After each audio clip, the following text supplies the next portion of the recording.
teman-teman ingat, anak-anak muda sekarang ini bahaya banget, apalagi sudah main judol-judolan kan. Nah, itu jangan sampai teman-teman terjerumus ke area-area seperti itu. Udah konsisten aja, insya Allah hasil tuh pasti akan ada. Kalau teman-teman ingin maju, ingin berproses, ingin berprogres, kalau banyak yang protes jangan stres, jalani aja sampai beres biar sukses.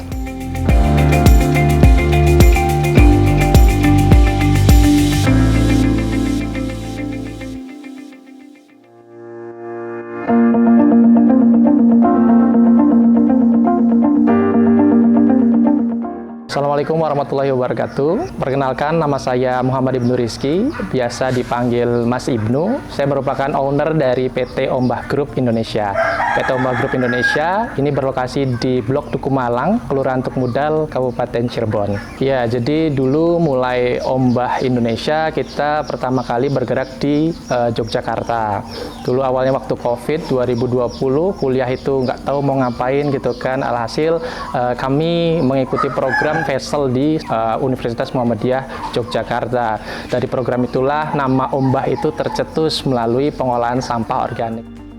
Nah, Ombah itu istilahnya ada kepanjangannya itu dari olahan limbah dan kita tambahkan Indonesia. Jadi kita mengolah limbah di negara Indonesia kita sendiri melalui lingkungan yang ada di sekitar kita.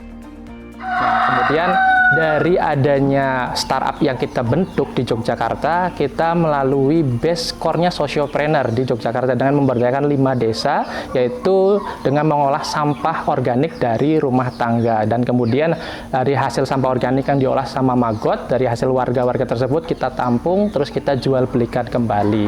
Dan pada tahun 2022, alhamdulillah dari hasil startup yang kita kembangkan di Jogja, kita ikut kompetisi mulai dari di government, mulai dari di instansi maupun di lomba-lomba kelas biasa, kita melalui ikut semua dan alhamdulillah 2022 kita dipercaya oleh Bank Syariah Indonesia melalui program BSI Maslahat Sociopreneur dan kita pindah ke Cirebon dan kita mengembangkan juga di Blok Duku Malang ini dengan kapasitas 1 ton per bulannya. Ya, jadi awal kita mengembangkan usaha ini kan dulu waktu 2022 kita masih di Jogja, terus alhasil kita 2023 ini pindah ke Cirebon dengan proyek yang 3.000 kilo per hari atau 3 ton per minggunya. Kita malah punya ambisi besar, namanya anak muda ya, kita ambisinya besar banget di situ dan alhasil kita kerjasama dengan perusahaan Longreach yang ada di perbatasan Brebes. Kita punya sampah tuh per minggu kita ngambil tuh di sana sampai 5 ton. Bayangkan 5 ton sampah dijadikan satu tempat dan kita ngejar produksi ke sana. Karena bulan pertama, bulan kedua itu masih aman. Ternyata ini banyak ada masyarakat yang kurang suka dengan kami, ada yang pro, ada yang kontra dan setiap hari kan mereka ngomongin kami gitu di sini dan alhasil kami dievaluasi dengan beberapa masyarakat di sini, tokoh-tokoh masyarakat di sini sehingga kami mengalah untuk mengurangi produksi yang ada di sini sehingga kita bikinlah sistem kemitraan yang ada di situ. Jadi teman-teman yang ada di sini kalau bingung buang sampahnya dan sampah itu bisa jadi rupiah apa enggak sih Mas? Bisa banget. Kita beli sampah kok, tenang aja. Kita beli sampah bukan ngambil sampah, kita beli sampah supaya sampah itu ada nilai berharganya. Dan alhamdulillah setelah adanya protes-protes seperti itu, kita sudah punya 17 mitra dan kita juga sudah punya 3 tempat di Indonesia. Ada di Cirebon, ada di Yogyakarta dan juga ada di Bandung, Jawa Barat. Dan kita tadi yang saya katakan sebelumnya bahwasanya kita jangan sampai lupa akan prosesnya gitu kan. Nah, kita harus menghargai prosesnya dan insya Allah sukses itu bakal ada di kemudian hari ketika kita sudah menjalaninya.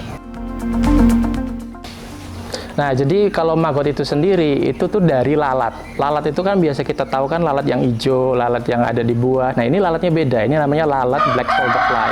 Nah, lalat ini menghasilkan telur yang namanya telur maggot, larva BSF. Nah, dari telur-telur itulah mereka berkembang biak dan memakan sampah organik tersebut. Jadi jangan salah kaprah. Biasanya kan orang maggot itu dari sampah, nanti ada sendiri. Enggak, itu mereka tuh dari lalat yang benar-benar khusus. Jadi memang ada beberapa jenis bagian dari larva. Ada yang lalat hijau, lalat buah, maupun dari lalat black soldier fly itu sendiri.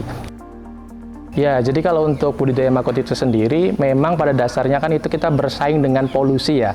Nah, polusi di situ kalau kita tidak bisa memanajemen sampah, ya alhasil maka akan berdampak polusi yang sangat besar. Maka dari itu kita perlu adanya manajemen sampah di situ sehingga tidak berdampak terhadap polusi.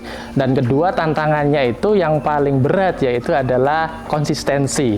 Karena apa? Budidaya maggot itu ya kita harus mencari sampahnya, terus kita harus memilah sampahnya, terus kita harus memberi pakan, kita harus memelihara. Nah, itulah tantangannya tuh ada di bagian-bagian dalam pemeliharaannya. Tapi kalau sudah di angka panen, wah itu sangat luar biasa. Jadi memang betul maggot itu pakannya khusus dari sampah organik. Tapi sampah organik pun kita perlu adanya grade-grade. Sampai saya lulus kuliah pun ini hasil dari meriset dari pakan-pakan maggot tersebut. Jadi memang maggot itu ketika terlalu banyak terkena buah-buahannya mengandung banyak alkohol seperti jeruk, lemon. Nah, itu tuh bahaya juga tuh. Makanya yang pertama untuk pakan maggot paling bagus adalah sampah sisa makanan atau kalau kita biasa sebut tuh SOD ya, sisa olahan dapur gitu kan. Nah, di situ. Nah, kedua tuh grade pakannya yang paling bagus adalah sisa dari buah-buahan maupun dari sayur-sayuran.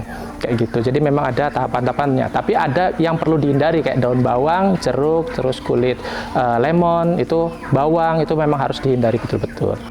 Jadi untuk kesalahan peternak-peternak maggot, ini saya tidak menyalahkan orang secara garis besar ya, cuman secara garis besar haluan memang ketika kita jadi peternak kan harus kreatif ya di situ, harus kreatif, punya inovasi-inovasi baru. Makanya di Ombah Indonesia ini kita kembangkan sistem integrasi farming, yaitu ada maggot itu ngolah sampah, nanti hasil maggotnya kita oper ke ikan, oper ke entok, terus oper ke hasil pupuknya juga oper ke tanaman. Jadi semua siklus itu kita dapat. Jadi supaya teman-teman itu bisa dapat uang harian, uang mingguan, uang bulanan, bahkan uang tahunan. Dan juga jangan lupa untuk melek program. Program itu melalui dari CSR-nya dari instansi maupun dari government. Itu sangat besar-besar sekali. Alhamdulillah kita sudah dibantu oleh 3 instansi besar di Indonesia dan kita bisa mengembangkan itu semua.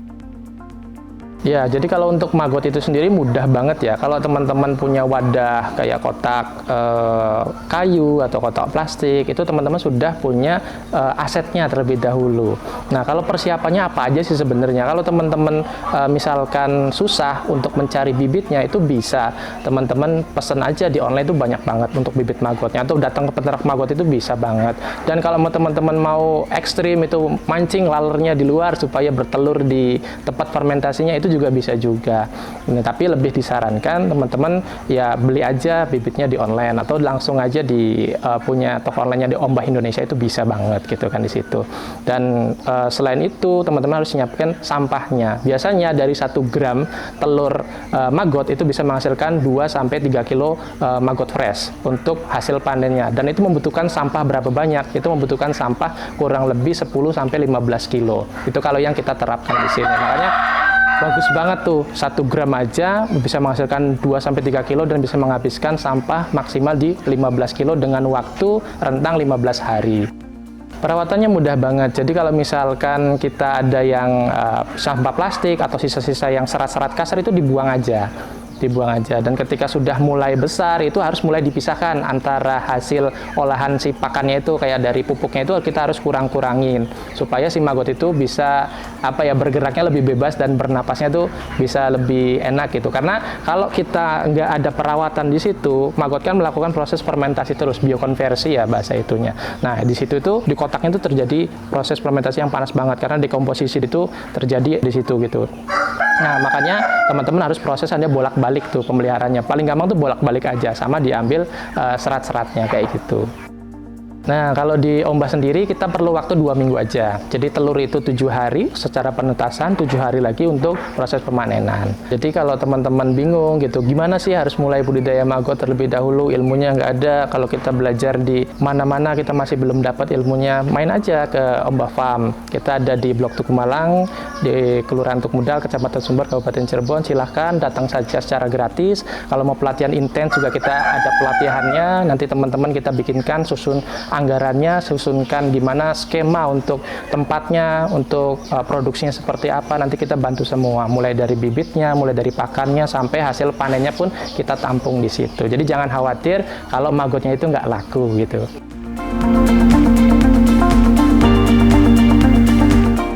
Sebetulnya peluang maggot itu besar banget.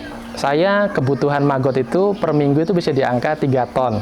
Itu untuk satu wilayah aja, di wilayah 3 ton. Belum wilayah Cirebon, itu wilayah Semarang ya yang 3 ton tuh. Karena base kemarin itu di Jogja. Di wilayah Cirebon sendiri itu per minggu ya alhamdulillah lah. Kita bisa di angka setengah ton sampai 1 ton kayak gitu. Tapi kalau di Ombah Farm sendiri kita menggunakan sistem kemitraan. Makanya banyak kita menampung dari orang-orang supaya dapat kapasitas produksi yang lebih besar di situ. Dan lagi teman-teman ketika permintaannya besar, pastikan harga kan saling berkompetisi di situ. Jadi jangan sampai idealis teman-teman untuk harga tinggi itu malah nanti nggak laku gitu. Makanya harus harganya tuh bisa bermain di situ. Karena kebutuhan maggot itu sangat besar sekali. Dan memang orang pada dasarnya bilang, oh maggot itu susah jualnya ya karena kita nggak tahu pasarnya. Padahal pasarnya itu sangat besar sekali. Ya, jadi kalau untuk maggot sendiri ini biasanya buat pakan ikan, pakan ayam, pakan burung. Nah, kalau ikan sendiri biasanya buat pakan-pakan ikan lele, ikan nila, ikan gurame itu di situ. Kalau ayam biasanya ayam petelur sama ayam kampung di situ. Ya, jadi kalau yang kita dari datang survei langsung ke lokasi mitra yang terutama mitra ternak ikan lele ya, itu dari 1 kali panen itu bisa menaikkan bobot sekitar 20-50% di situ. Kalau peternak yang gerami itu dari biasanya kan kita gerami kan ada mainannya jari, 3 jari, 4 jari, 5 jari. Nah, dari 3 jari kemarin sampai ke 4 jari biasanya kan peternak-peternak tuh di angka 1 bulan. Nah, kalau dicampur dengan maggot ini bisa sampai 2-3 minggu aja. Jadi lebih cepat proses pembesarannya karena maggot itu kan dibentuk dari proteinnya kan, banyaknya protein alaminya. Nah, di situ melalui pertumbuhan itu lebih cepat di situ. Nah, jadi untuk yang kemarin, yang proses deal kemarin yang 3 ton tadi, kita tuh di angka 6.000. Jadi alhamdulillah 6.000 3 ton per minggu ya dikali seminggu sekali 4 sebulan ya mungkin bisa dihitung sendiri berapa gitu untuk secara keuntungannya memang besar banget gitu di situ. Dan kita ngambil porsir itu di angka 50-60% untuk profitnya. Kalau omset, kalau secara omset kita totalnya kan tadi di 3 ton per minggunya gitu. Itu dari maggot aja, itu belum penjualan online, belum course pelatihan, belum juga jadi narasumber. Kalau teman-teman jadi trainer-trainer itu kita bisa mainkan di situ. Dan ada lagi program dari instansi-instansi besar. Alhamdulillah ya kita sampai 0,5 M dapat dari 3 instansi terbesar di Indonesia.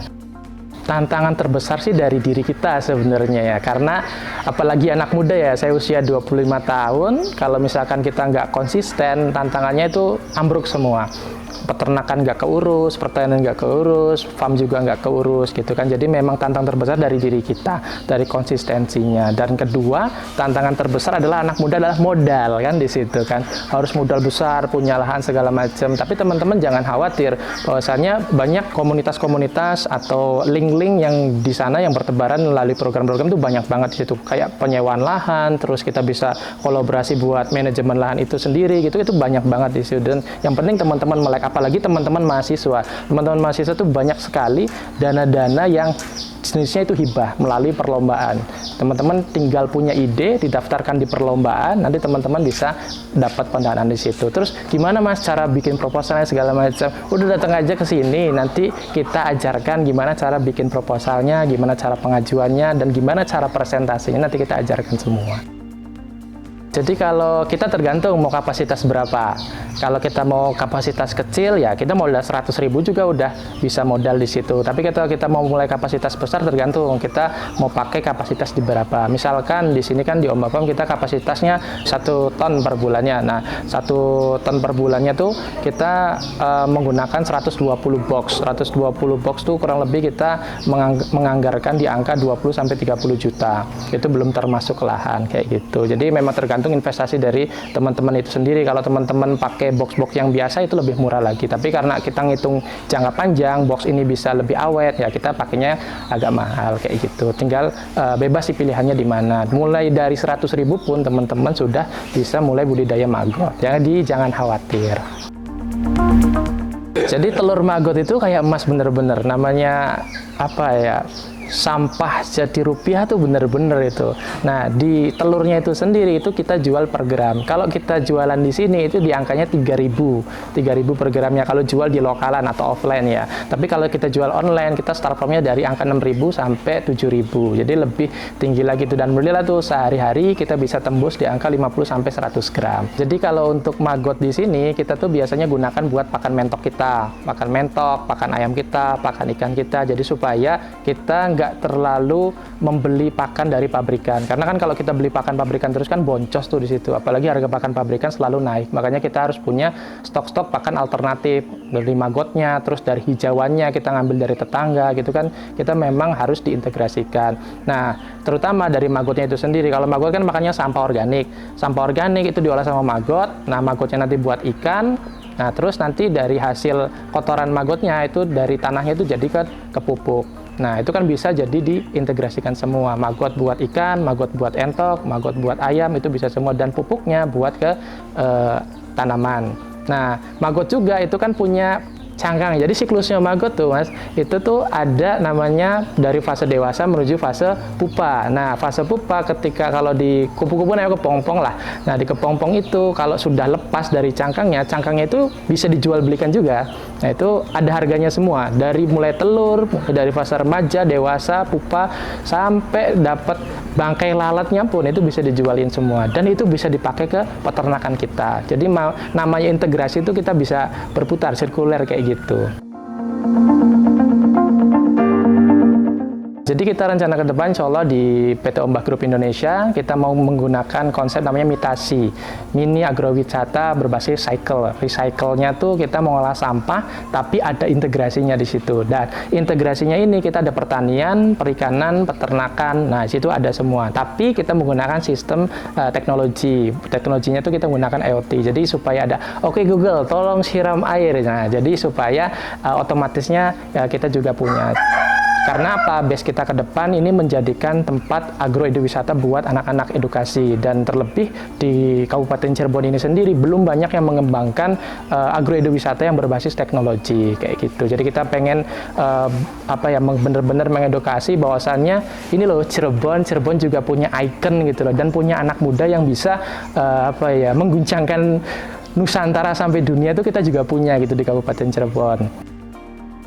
Nah, kalau luas farm ini sendiri kita di angka 2.500 meter persegi. Insya Allah kita juga punya lahan di 2 hektar. Nah, di 2 hektar ini kita mau kembangkan menjadi restoran tapi ada agroeduwisatanya. Itu ada lahannya di Desa Wanakerta. Itu insya Allah nanti kita kembangkan di tahun depan nanti di sana. Ya, jadi buat teman-teman, terutama di generasi muda, di usia 20-an, usia 25 tahunan, itu jangan bingung ya teman-teman. Pasti teman-teman seusia-usia saya itu masih bingung tuh, habis lulus kuliah mau kemana ya, terus ngapain lagi ya. Ya teman-teman, pertama tuh harus disiapkan adalah skill dan juga teman-teman hard skill-nya. Mulai dari soft skill, mulai dari hard skill-nya, teman-teman harus ciptakan itu semua. Jadi teman-teman harus fokus satu tujuan. Kalau teman-teman ada tujuan untuk menjadi peternak, di mentok misalkan, atau di maggot, fokus aja satu tujuan.